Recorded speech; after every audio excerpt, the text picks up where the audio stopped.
we are.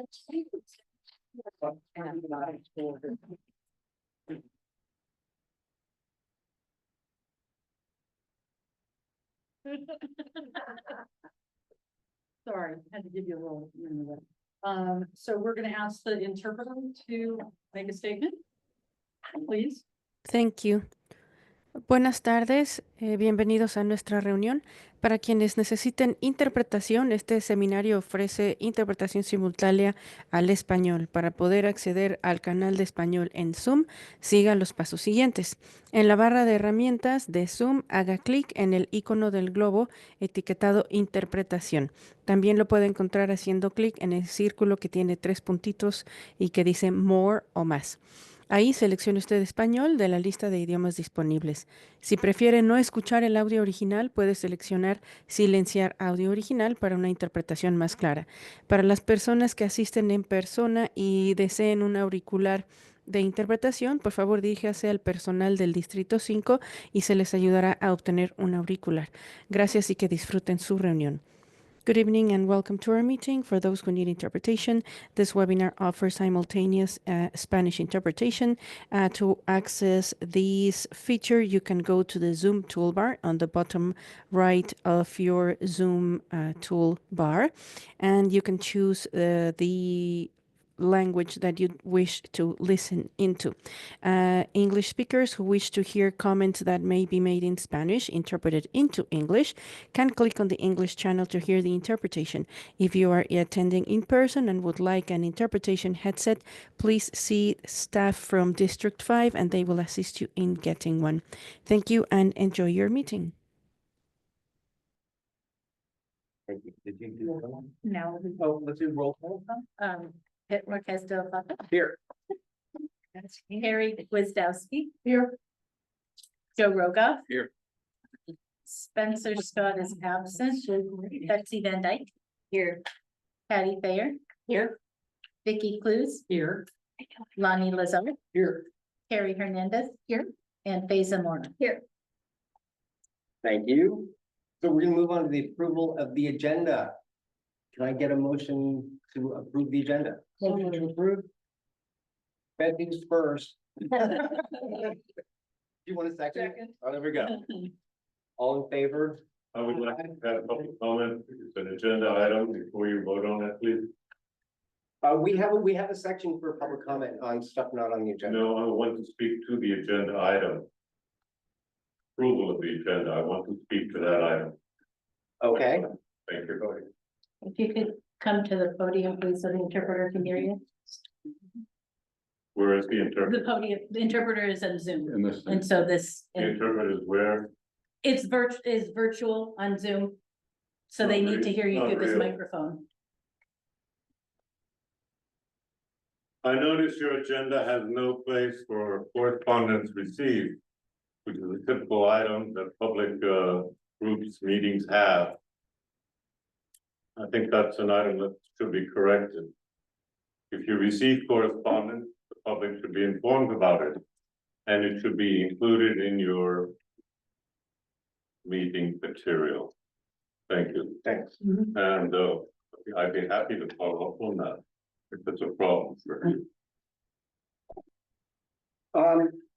I can address that. Yeah, I was like, gonna ask you yeah. if you want. So, the Lower Russian River map does not put public comment for items not on the agenda in the agenda itself. Correspondence, we do not do that if it's not an agenda item, but your correspondence has been distributed to the MAC. That's. And we can follow up afterwards and I can tell you more of the explanation behind that. Yes, and I can tell you more about the Brown Act. Okay, So, thank you. Thanks. All right, we had a motion to approve the agenda. We had a second. Can I get everyone who's in favor of approving, say aye? Aye. That's everyone. So now we're gonna move to the statement of conflict of interest. If anyone on the council has a conflict with anything on the agenda, now is the time to speak. Anybody? Nobody? Okay, we are going to move to council member comment. So this is a section for comment from anyone on the council on things that are not on the agenda that they want to make a comment about. Does anyone have a comment? And no, I maybe. thought you had some. A public comment? A public comment? Oh, no, I was going to count, we're on council. Oh, I'm sorry. Yeah. Nothing. I would like to make a Yeah. comment, and it's to Lloyd's point. Where I would like us to have a place to respond to public comments and without agendizing them necessarily. And I don't think we do. So I'd like us to consider how that could be done. Okay, You're looking for a way to respond to public comments. I can respond to public comment, but we as a We group don't can't. generally do that. correct. Right, because if it's not agendized, we can't have a discussion about it at this meeting. It could be agendized for a Okay. discussion. Or individual council members could follow up with members of the public outside of the meeting. It's just in this forum, those Yeah, conversations. and the spirit of that is because if we start talking about a public comment that's not on the agenda, Right. we're talking about something and people weren't informed that we were gonna talk. Right, so it needs to get agendized. Yeah. Okay, anyone else on the council? Anyone in the audience have a comment on something that's not on the agenda? I know you had your hand raised. Okay. Yeah, go ahead, step up there. The mic is right here.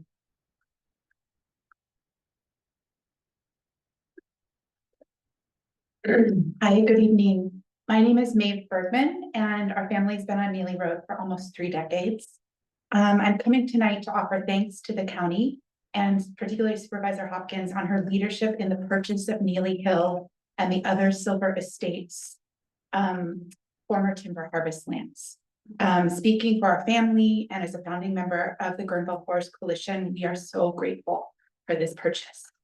As part of that September sale and transfer to the water district, a management plan was due in February 2025. And I have been unable to find this management plan draft anywhere, even after requests. I deeply recognize that much has occurred since January. And ask if the draft management plan for the nearly 400 acres can now be shared at this venue or at supervisors or via email.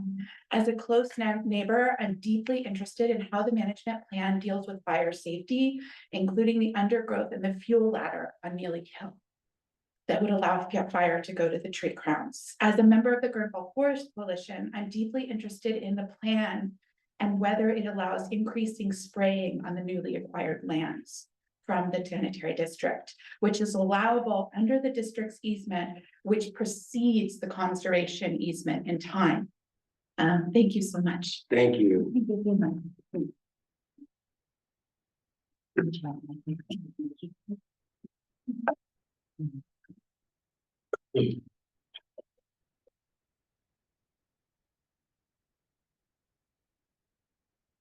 In the past, we have asked, we being John, you, Nick, and I, about how to go about effectively getting an agenda item, requesting an agenda item for the map.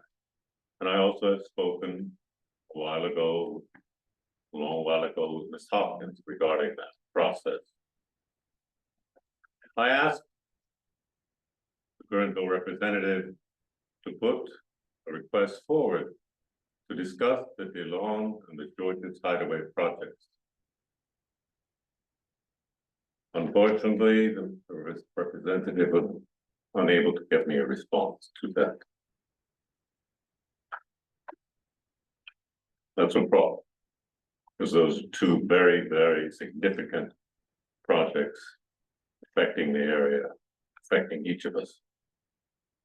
The other point, going back now, public comment about correspondence. The precedent was long ago established during redevelopment, etc., by Community Development Commission, also by Community Development Committee, by the Russian River Fire Protection District when it was here, by Sweetwater Springs, by the Design Review Committee. Each of those, that's just some of the examples, when they received correspondence, included in the packet for the meeting, and they acknowledge correspondence received and identify it. It's not a big thing to ask.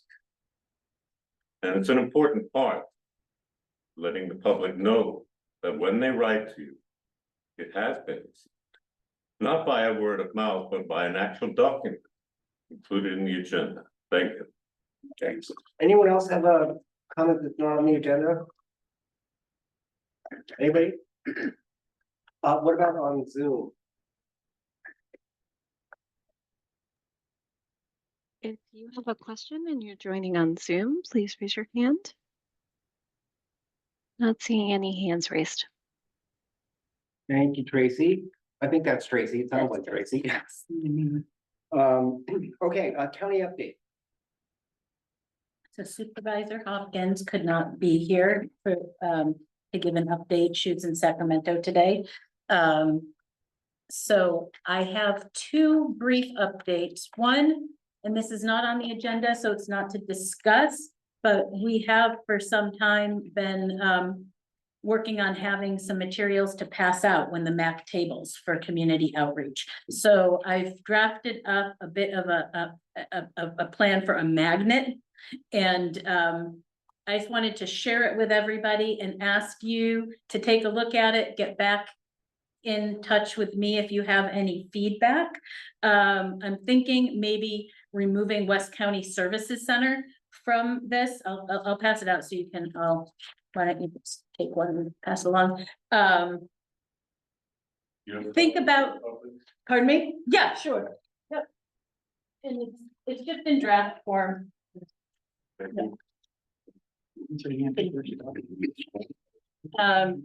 And so when you think about, when you're tabling the types of information that people are asking for and the contact information, you can, just give me a call or shoot me an email with any input you might have.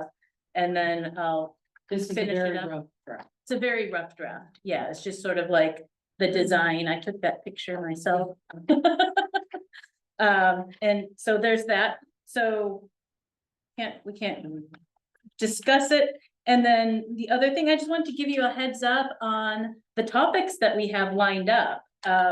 Because normally we are, thank you, we are, planning month by month, but we have May booked with Sheriff Ingram to come and talk about, among other things, the narcotics task force. I know Thank we've you. been We've working been- to do that for a while. Yeah, we want to do that for. So I thought, if you want to start letting people know about that now, the sooner the better, because the agenda won't be published until, a week out. But we can start letting people know that that's the item. And then in June, Permit Sonoma is going to come back to talk about the general plan update and share the information that they have received from the community. It'll be another opportunity for people to weigh in. So we have May and June set. That's all I have for the county update. Thank you. And those are two agenda items that the public has been asking us for a while, so that's awesome. Okay, we are going to move on to item 7, which is Sonoma County Legislative Affairs. Will? Yes, please. Hi, thanks for having me. Just brief intro. I work in the county administrator's office. My name is Will Testimony, and I handle legislative affairs within our strategic initiatives division. So within the county administrator's office, I support legislative affairs across all the supervisorial districts and all the departments, and really take a lens at it for when the entire board is going to weigh in on something, which is probably far less frequently than individual supervisors weigh in on state and federal policy. So I more or less kind of just help the county as a whole navigate state and federal partners, whether that be legislation, grant funding. A lot of the feds have given us a lot of things to interpret the past couple of weeks, and so just trying to work with our representatives and agencies to get answers. I believe Debbie, kept this kind of informal, just to, I know you're interested in SB 239, full reform. Yeah. So definitely options to talk a little bit more, but just to briefly address what was in the agenda. Debbie included the legislative platform, which is what the board adopted in November. And so previously the board, I started about a year ago, previously the board adopted a legislative platform each year or every 2 years. We're moving forward with doing it annually to be a little bit more nimble and address as issues emerge. But this platform is basically pre-authorization. The platform gave us the ability, as you all know, legislation, especially in Sacramento, moves quickly. Pretty much you get those calls to action, you have a week to respond, and that's not really conducive to going to the board every single time, 5 committees. So we try and identify those known issues, and for you all, especially SB 239 and teleconferencing and meetings and carrier of last resort, COLA reform come up every year. So those were both included in the platform. The board approved them in November. That gave us the ability to act quickly. I'm happy, I'll talk a little bit more on SB 239 because there's some nuance there. That is the teleconferencing bill. And then AB 470 and SB 239, for your reference, the board has already submitted a position on both those items. On AB 470, which is the carrier of last resort, we are in an opposed position along with our coalitions, California State Association of Counties and RTRC, which is the Rural County Coalition, and a position of support on SB 239, which is the teleconferencing bill. The bit of nuance that I wanted to flag for you all that I wasn't sure when Debbie reached out is there is, I wouldn't call it a competing bill, but a parallel bill on teleconferencing that does not perhaps capture all the requests that this body's asked for in teleconferencing. So for your reference, something to watch through the process would be SB 707.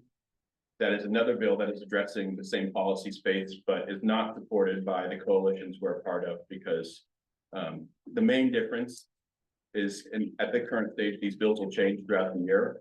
You know, they need to be out of the House or out of their legislature and the governor by August. They're in their first House. They'll change a lot when they cross houses. But the difference between the 2 teleconferencing bills, and again, that's SB 239, which is we're in the support position. One you might want to take a look at, SB 707. The difference there is that in SB 707, you'd have to have a quorum here, an in-person quorum. Just something to watch, something that our coalitions aren't as excited about. Can I ask you to back up a little bit, because I don't know if everyone really knows what the intent of 239 is, Oh, yeah. why we were particularly interested in it. Yeah. I just asked if you could do a little explanation of 237. That is something that we have asked and had some input into. We're particularly interested in it, especially because we have a dispersed geography, widespread group of people. So maybe you can, so everyone understands what we're. Sorry, for SB 2, Oh, I'm sorry, 239. 239. And you all might even recall, I wasn't even, the bill last year was AB 11. These bills come up every year. There's 817. 817. It's the other one. Yeah, it didn't pass. Essentially, and you all in truth might know it better than I do, but in general, it's allowing teleconferencing, virtual meeting participation for advisory bodies. And to the top of the meeting in Brown Act, what binds bodies coming together and agendizing it just allows more flexibility. I know the lower Russian River, you all feel it, especially on the coast. Traveling long meetings and allowing essentially virtual participation. In the 80s, the state first addressed this with telephone participation, but that, you posted your location and all that, and forums were not as big of an issue, but SB 239 would allow a virtual forum, my understanding. And again, these bills are all fluid and moving. So SB 239 is heard in the Senate Judiciary on May 6th. Just for your awareness, that'll be the next policy committee that's being heard. And the other bill I did flag for you, SB 707, that's being heard in the same committee, but earlier, so April 22nd. So again, so they just adjourned for spring recess. They'll come back in a week. They'll have to get all the bills out of the House by the summer.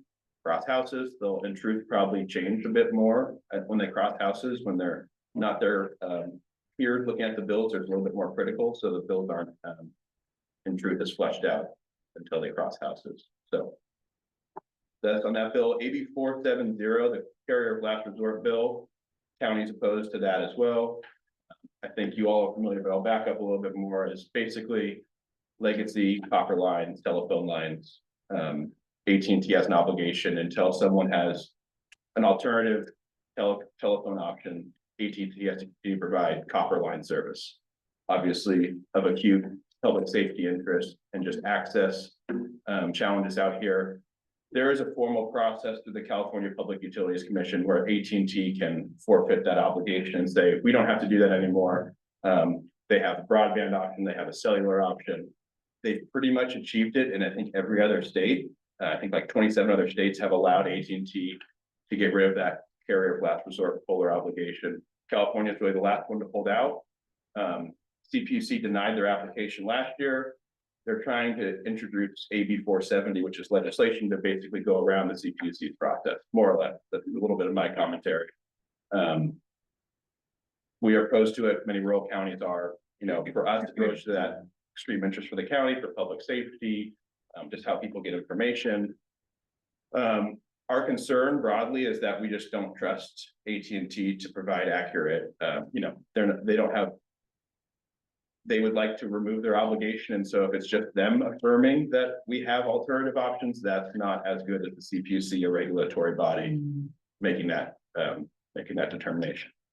So those were two bills. I think that, I started a year ago that I heard from District 5 throughout the year last year, and that's why we included my lunch platform to bring before the board so we could act swiftly on them. So as always, working through Supervisor Hopkins is a great way to get those things on our radar. And again, we're tracking them through our associations, which would be CSAC, California State Association of Counties, and RCRC, which is something rural collective counties. But then also, Debbie, I think we talked about having just a Q&A of how we can engage. I just, in preparing for the meeting, I was thinking about, so previously I worked for our state representative, Jim Wood, and now Assemblymember Rogers serves in that seat. So familiar with the area, grew up in West County as well. I think I just try and, whether it's a municipal body like this or just anyone on the street, I really just encourage folks to reach out to the representative and call and ask about bills and do it early as soon as you hear about it. I try and caution against, we get a lot of requests that the board of supervisors needs to weigh in on this. And absolutely, there's times when a position from the board of supervisors is important on legislation, especially something like teleconferencing meetings, right? The state wants to know how that impacts us and what we're hearing. But I just sort of temper that with, there doesn't necessarily be an expectation that we weigh on every good idea. There's 2,000 bills. I think right now, I'm already tracking 50 just from our internal county operations, whether that be registrar of voters, what's going to happen with building codes. And so we're just not as nimble as you all picking up the phone and calling your representative. You're also a constituent of theirs. So I think there's a balance, but I was just, I think a lot of people get caught up and get as many people in the coalition, but we have really responsive, great members at all, I think, levels of government. So I just try and, that's sort of my 2 cents on how to engage on state and federal policy. Of course, we can be a resource, I live in this space, so working with Supervisor Hopkins, as you're hearing about things, when you hear about, what's SB 707, what's this competing, what's going to happen, we can support there, but also you've got a senator, you've got an assembly member who all want to hear from you. So, yeah, that's kind of what I had. So, we'll get to everyone. I want to ask one question about the AT&T bill. One thing you said was intriguing to me, which is that we don't want AT&T to be the only entity that's confirming that there are other sources of communication. Is it, or does the county even have a position yet if the CPUC or another body said, yes, there are, would the position potentially change from the county? I'd have to revisit the letter, so don't hold me to it, but my recollection of the letter we submitted, again, that was informed by us, all as counties working together, was the CPUC is the best person to make this determination. We already have the framework. And in fact, AT&T is submitting this legislation because they didn't like the answer they got from the CPUC on that. Okay. Yeah. Right. And one thing I did, sorry, I meant to say on that, for your awareness, April 30th, there are only 2 meetings happening statewide on the carrier of last reform public comment. One will be in Santa Rosa on April 30th. So I will be there to represent the county, but the more people, the better, to go in and submit public comment about what it would mean for these communities, for our communities, if folks didn't have their copper line backup. All right, who else? I know, And if I could just chime in on that. yeah. If you're looking for the details for that meeting, and there's also a virtual meeting, they're in Supervisor Hopkins' newsletter that went out yesterday, so you can find it there. And I believe they're at city council. They are. And for those, I will chime in on that. So for those of you that don't know, that if you subscribe to Supervisor Hopkins' newsletter, you get a lot of information, not only on topics like this, but about what this body is doing as well. So when our meetings are, what our ad hocs are up to, upcoming things that we're going. So it's a really great source of information that you can just get directly sent to your inbox. So stepping back just a little bit, you mentioned the legislative platform that was adopted in November. Is that what is on page 1 through Yeah, 4? Well, just for the people listening in. So there's a part of our materials, there's a big long document from you guys. And so that platform is what's published there, right? Yep. And are you in the process of updating that? And if not, when does it start? And how did this come into being? That's question number 1. And question number 2 is then there follows 1, 2, 3, 5 different bills that it looks like the county is weighing in on. How did you select those? Are those the only ones? And how do people sort of keep up with what it is? You say you're tracking 50 bills. At what point and what's the process that you'd say, okay, county is actually going to weigh in on this one versus another? so. Yeah, backing up to the original question, how did we get here? So previously, I started at the county about a year ago. Previously, that platform document you had, I think, was closer to 100 pages. So I took a new approach and tried to make it far shorter and digestible. Just because I think it should be a document the public can access and understand. And actually read. And will read.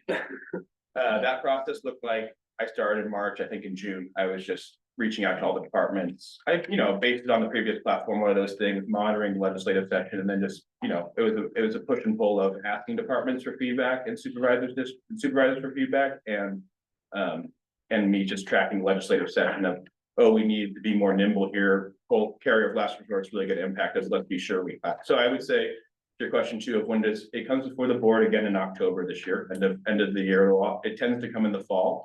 But it's a living document in terms of what I'm tracking to put on it, right? So of course, it's what the board adopts is what we move with, but I'm sort of continually hearing from departments about what they're worried about and districts.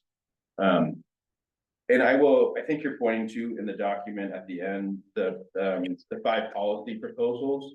So to clarify, on the last page of the legislative platform, my second to last page, state policy proposals.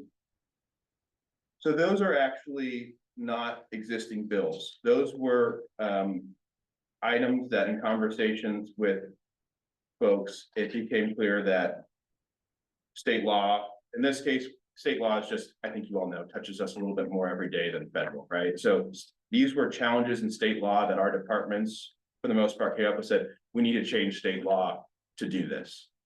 So those were all internally county generated. I can tell you 2 of them are in process. The CEQA exemption for the second one, Assemblymember Rogers. So these were all done before the session started. So we went to our legislators in the fall and said, here's our ideas. Can you move with any of these? The CEQA exemption yielded a policy introduction. So Assemblymember Rogers is carrying that as a bill, and that bill number is AB 1139. The county is a sponsor of that. So sometimes you'll see Sierra Club sponsored a bill, or SEIU is a supporter. The county of Sonoma is a sponsor, and a lot of that is actually related to the Monterey acquisition and just getting the public on it, known roads. The second one is the Highway 101 airport renaming overcrossing for fallen deputies. Basically, it's a state highway overcrossing, and so the state told us we need to make sure that was our way of affirming that we were interested in doing it, but the state's ultimately going to be renamed. And then the other three more or less are moving forward through administrative solutions that when we went to our legislators and say, hey, here's a policy proposal, they said, okay, I think we can, work on this other ways. And so those will change year to year. But yeah, sorry to clarify, those are not, those weren't bills that existed that we weighed in on. Those were bill ideas, more or less, that we brought to our legislators. Anyone else in the council have a question? It was just a quick, if we could back up. Can you Yeah. just tell me the name of the carrier of last reform, what that bill number is? AB 470, Thank you. and the author is Tina McKenna, Assemblymember Tina McKenna, and she introduced it last. Thank you. Anyone else in the council? Anyone in the audience have a question? Yes. And if you could come up to the podium, and then Will, if you wouldn't just like maybe take notes and then give like after public comment, please. I'm Michelle McDonald, and my question for Will is with respect to the communications at public meetings, there are public meetings right now that are doing that. So this is just codifying it? I mean, I'm trying to understand, and I'm taking it from the perspective that Monterey Fire, which is going to be likely consolidated into Goldridge, they actually have a Zoom component. They've covered their bases. They could have somebody out of state. It's all documented, and it's actually well documented. The difference is when you go to Goldridge, which will be merged, I'm presuming that's going to be done. They don't have that component. So will they, and I've asked them already as of yesterday to consider it. The question is that will they be forced to do that? Is there a mechanism? I don't mean force, but to assert that. Does that make sense? For the fire. For any agency that's not currently doing it for the same reasons that this gentleman cited, because our neighborhood is so broad. Yeah, at that point, I defer to council on sort of like how the law specifically impacts them. What I know for us is that, but I think what you're getting to is implementation, right? How do people know? And how come some are doing it already? And what does this law, I mean, does it just codify something that already is allowed to exist? Yeah, without being, not speaking, because council sometimes does attend these, right, Debbie? But I think, We didn't. yeah, so people are We couldn't. People are impacted differently. There's a very real possibility that the fire district is not bound by the same code as the MAC is as an advisory body. That's the difference. Yeah. I understand now that this is fire district to fire district. I'm specifically talking Oh, the about. fire districts themselves. Yeah. Yeah, so I thought that was curious. Now, it may just be, and there's a lack of interest. And I'm not, excuse me, I'm not suggesting that they can do it. It's just that I just didn't know if this law, if it becomes law, then are they mandated upon reform? Well, and it's actually a nuisance requirement, so they should be good either way.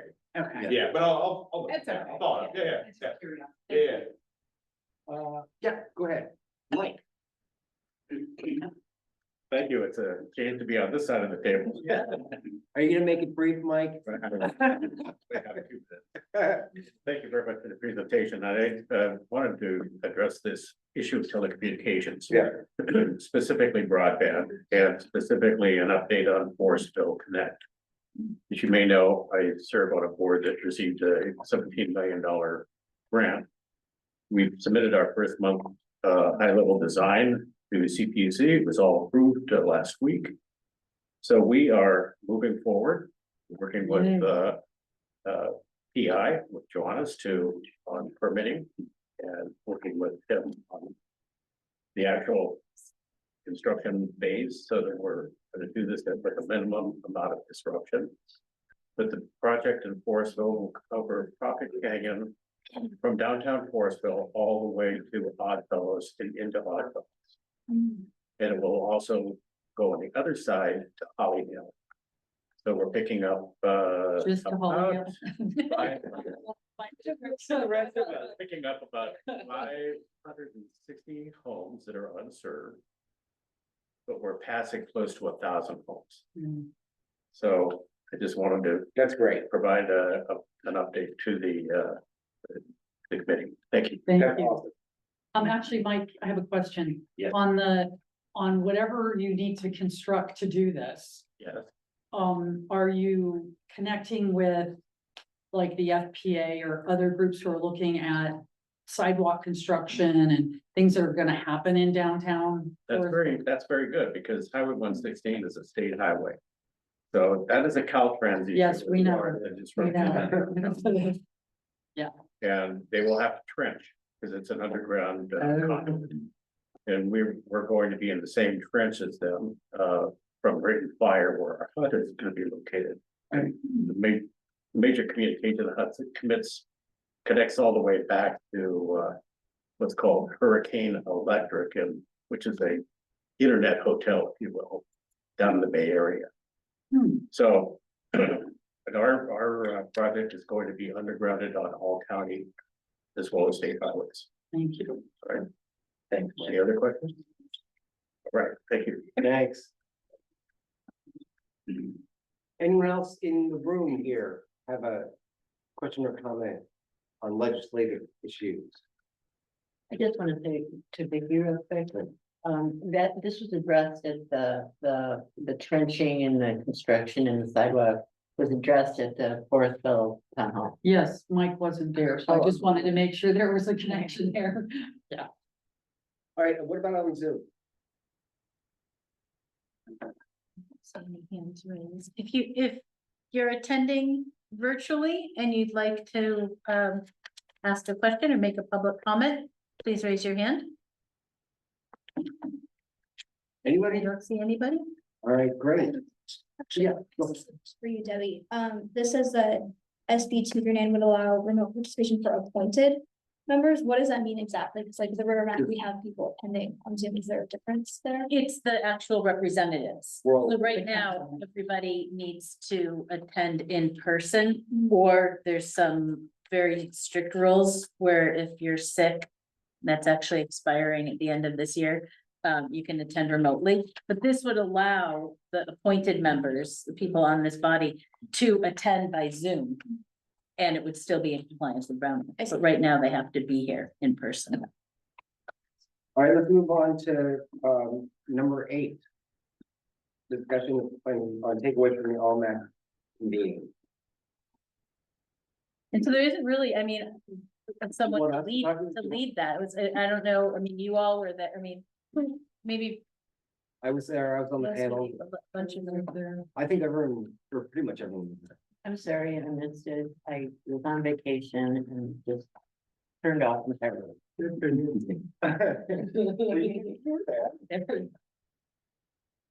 Well, one of the key takeaways to me, it was great to have, so for anyone that's out there that doesn't know what we're actually talking about, because sometimes I don't know what we're talking about.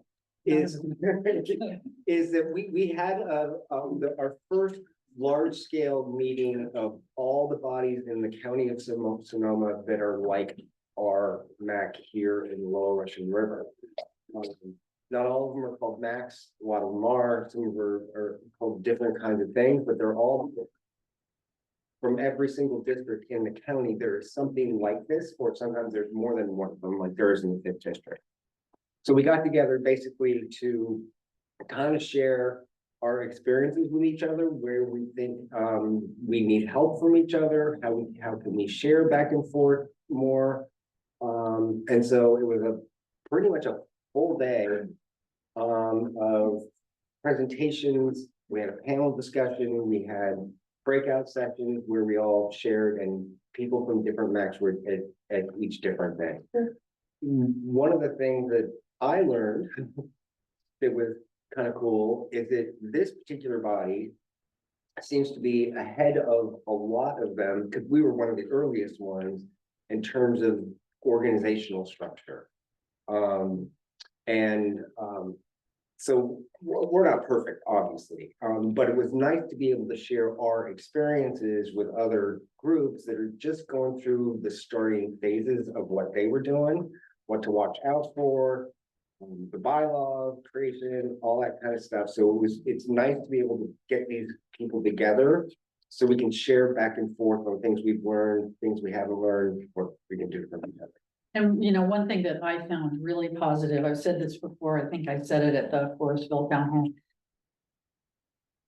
Clearly, we have Linda's ear in a way that some of these other groups just don't have their supervisor's ear, and I found that very hopeful. But on the other side of that, I found that there were some groups that were doing some things that we aren't doing. That sounded really interesting and cool, and I'm hoping that we start looking at some of that, you know, the videos that publicize what's happening and some of that. I think that's a great idea to at least think about at some point. Yes, and this is a great opportunity to list out those things that came up besides the video that was mentioned. Are there other things that you'd like to explore?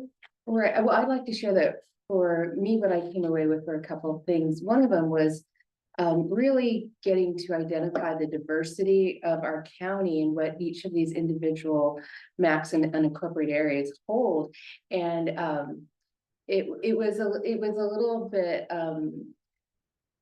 just to find, like in West Springs, in other words, where the community there has a very different and urgent need that their representatives are working to support. You have a lot of migrant laborers and, you know, such. And so it really showed how diverse our county is, and to really respect that each of our groups really hold a lot of different kind of what our communities need. And I think it's important as we work with each other. I'm hoping that we can have more communication with the other MAP groups, and to really see how we can be supportive to other groups as well, with what their specific, maybe urgent needs are. And then to Vicky's point that she was saying, really learning how some of these organizations are amazing, or some of these MAP groups, excuse me, in getting public engagement. And that's one thing, I'm new to this, you know, to being on the MAP, and really, you know, I'm looking at how can we really open up and facilitate this kind of communication, where it's not just specialized groups of like, oh, I know somebody and I'm really interested in this. I mean, that's great, that's one thing, but just in overall, in general, how do we get more community engagement?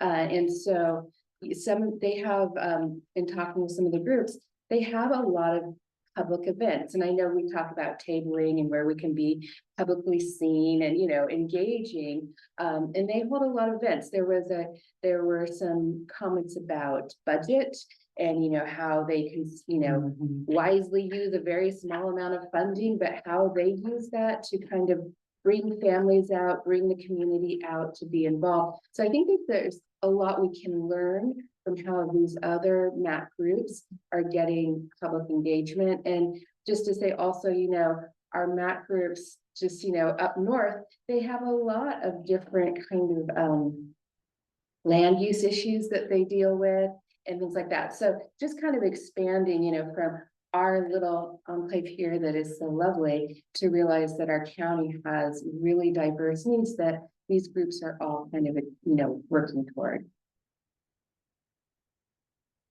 I thought it was a great day, and we got for the first time these one pagers about what the other maps are, how many people from which, you know, how their makeup, what their mission statement is, and it was really great to be able to share those, and something that that and the annual reports from each of the maps, it'd be great if we can continue to share that. And also I hope we have another, you know, all hands meeting each year. The one thing that I took away from it in all the tables I attended was this feeling that the top down is working well. In other words, our efforts to help the supervisor educate people about what's going on and disseminate information from the Board of Supervisors to our communities is going pretty well. But there is a feeling, and this was with multiple MACs, that people don't know if when they have complaints, when they have suggestions that get pushed up, if what happens if the Board of Supervisors really does care about this other function that is our other half. And so I would put that out there to, especially to the public, if we can do better at bringing your voice to the board, we want to do that. That's it. It's a really good point. Yeah. Anyone else on the council? Anyone in the public want to make a comment on, yes, Mr. Nichols? Thank you again. It was an amazing day. We had an opportunity to interface with people from all over the county. And my takeaway was the fact that some of these max have immense budgets. Yeah. We don't have, but here on the river. The folks out in the springs, they develop videos and so forth. So we need to explore different ways in which funding can be applied so that we can be a little bit more effective in what we do. Yeah. Thank you. Yeah. We ought to clarify that isn't sort of magic money, that Yeah. some of the max have money because of very specific settlement, the legal stuff that is gone on, that it's given them. It's not like our supervisor is not getting us our due out here. Lloyd, did you?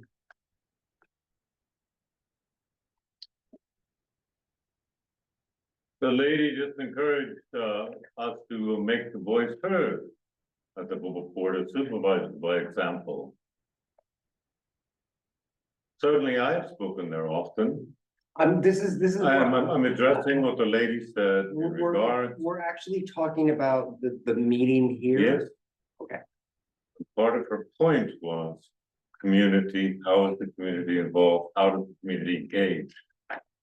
And she brought up the point of getting your voice heard. I believe you said that. It has become rather rote.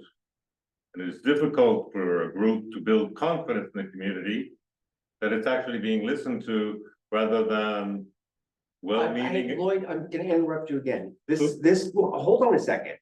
We are Why? talking about what went on in this meeting, not. I'm addressing comments that I heard your board members made. If you have a comment about what went on in the meeting, then ask that question. If you don't.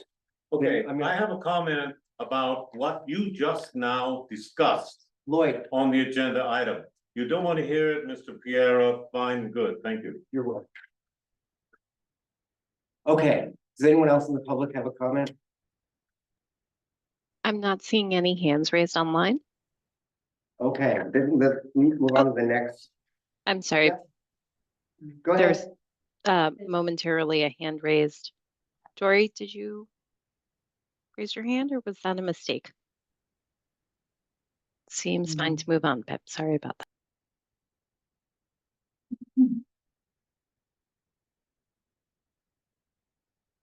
Go ahead. No, it was a mistake. It was a momentary Oh, hand okay. raise, but then it was put down right away. Okay. All right. Okay, we are gonna move on to the consent agenda. And it's basically approving the March 13th minutes. I would like to speak to the consent agenda. Sure. Oh, well, should we do our motion first? But yes, you will, yeah, we'll get to you. You can. We're gonna do a motion on the consent agenda. And then we'll get to you. Go ahead and motion to approve the consent agenda. Move to approve the March. Maybe I couldn't be the one to move because I wasn't there. Oh, that's Then you not a good idea. So moved. Okay. I wasn't there either. I second. All in favor? Wait, you want to do public comment? Oh, yeah, public comment, sorry.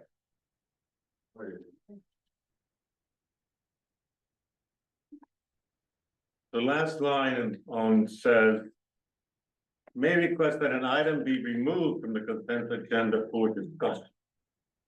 The consent agenda provided does not list what's on the consent agenda.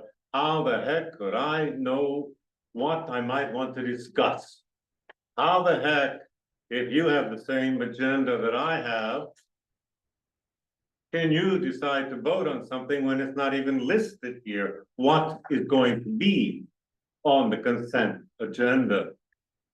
Certainly when the Board of Supervisors meets, they have a consent agenda. You can look through it and read and then make a request to speak to an item or make a request to have it withdrawn and agendized.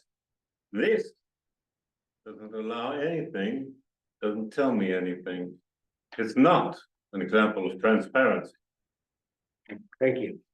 So can I, Thanks for clarification. The Yes, the consent agenda I'm looking at lists the the, March 13th, Yeah. yes. yeah, so it is absolutely on there Yeah. and the public is notified that we have one item on our consent agenda and it is approval of those minutes, which were also attached to the materials for the meeting. Thank you for the clarification. There's another comment. Yeah. Not to belabor this, but I do agree with Mr. Guccione, I believe that's his name.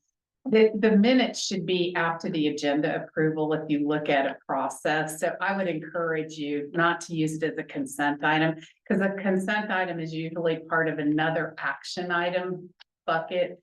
And the minutes that you approve typically are after the agenda, after you approve the agenda. And we've done, And I think it allows the flow of the meeting to go a little bit better. we can do that. That, Thank we've done that. Thank you. Thank you. Thanks.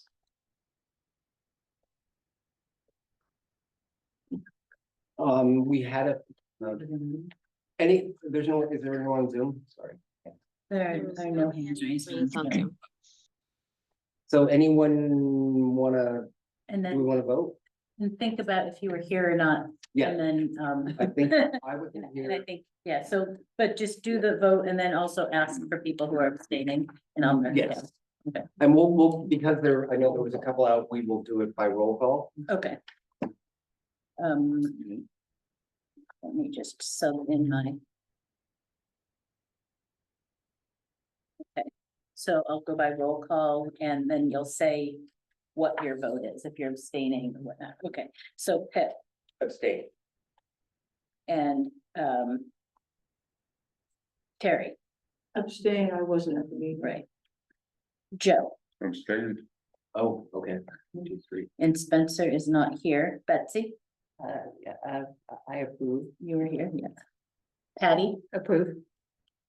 Vicky, All right, so that's not a quorum, so we will punt to the next meeting. But I still don't, we still. one. There's one. that would be one. Livingston County. Wait, let's just say Carrie would, Carrie, but you are, yeah. Yeah, yes. And then Faye is not voting, so that would be 4 and we would need 5. We need 5. So we'll bring that back. Yeah, to the- right. Can I have a point of order on this? Why would somebody abstain to minutes even though you weren't there? Because you don't have to be there to approve minutes because it's a documentation. That's our I don't personally feel comfortable approving a set of minutes when I didn't hear the meeting. So I would have no way to even comment on the minutes. And we do listen to the recording, and we do make changes. Yeah, Well, that's the whole part of your process. The other thing is, the point of order also is that if you do abstain, you have to provide a reason. So your reason, well, I guess I accept it, is really not general best practice. Because from time to time, you may have a meeting that you didn't attend and the documentation, the minutes is your responsibility. As a representative to understand it and then ask questions before the public does, or get ahead of it. Thank you. sure. So we will move to approving the minutes at the next. Yes. meeting. So just so I'm clear, so it's fine, because I've abstained before, just because I thought that was the rule. If I listen to the recording and I read the minutes and I go, this is. If you listen to the recording, yes. Okay, then you- yes. then I will abstain.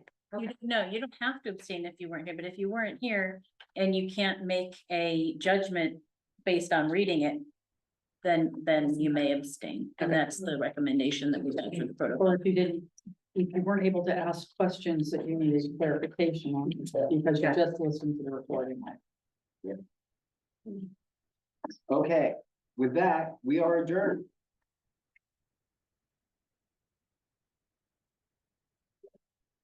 I'm speaking live.